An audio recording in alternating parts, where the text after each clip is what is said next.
Hi, my name's Ramos, and I'm the director of Nebulous. I wrote the treatment about 5 years ago, so it's been a really long time in the making. When I first started climbing 14 years ago, my college climbing team would get together every week and watch films like the Dosage series or Pure, Better Than Chocolate.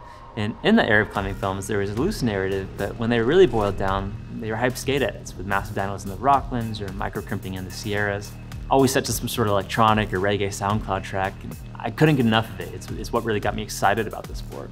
So I said, what if we took that same skate edit format, update it with all the tools we have today, and really turn it to 100? You know, bring that big budget production you're seeing in the mountain biking and snowboarding industry and bring it to the climbing world. I think we can create something really unique and hopefully inspire into this next generation of climbers and filmmakers. There was a production company in my town called Locke and Stache that were doing phenomenal specialty camera work, especially on the gimbal side. And they were what made me feel like this concept was actually possible. I think I pitched it to them around early 2019, and throughout the next 4 years, we spent around 13 shoot days creating these 7 minutes.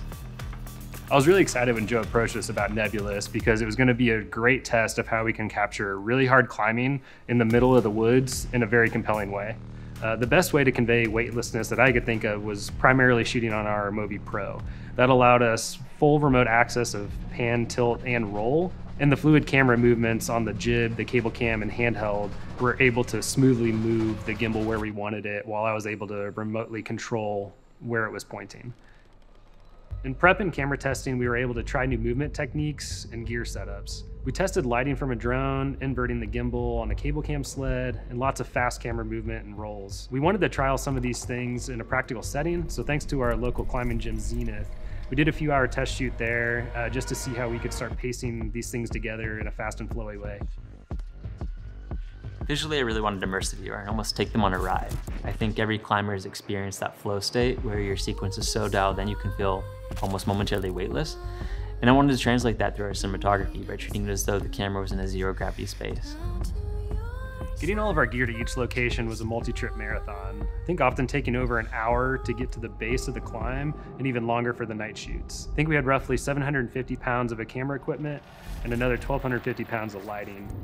Of course, in planning, we chose some of the most accessible climbs, but that still meant we'd have to hike down sketchy trails, over, around, and through some enormous boulders in the Arkansas mountains. I knew from the start that the sonics would be really integral in creating an immersive experience. I wanted to hear the microscopic grinding of fingernails against sandstone as a climber closed down a crimp and really bring you into the backwoods of Arkansas. And so I teamed up with our longtime collaborator and good friend Colton Jackson. Colton's both an incredible composer and sound designer and really did a stunning job making these elements coexist.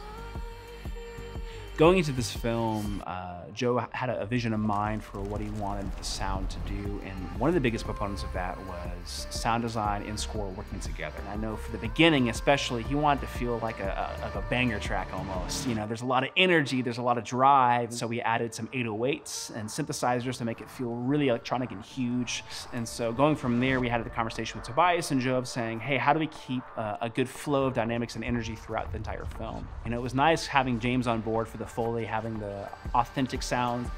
The ambience of the Arkansas backwoods is really unique, you know, especially in winter. It feels barren in a way because it's all of these dry trees and the wind almost whistles through them while also being near these rock faces that create a really unique sonic environment. I wanted this black hole theme that kind of developed halfway through that wasn't in the original treatment. And I wanted to do a lot of these effects practically, and Chris actually built this black hole. I actually constructed that out of some plywood, painted it black, and then I used a acrylic sheet behind it, and we illuminated that with a Lico to actually place that in the woods, and so it felt much more cohesive within the space. It was really heavy. I think it was probably around 50 pounds we were lugging that thing through the forest. Some of those elements got replaced with VFX, but some of that original plywood black hole still exists within the film.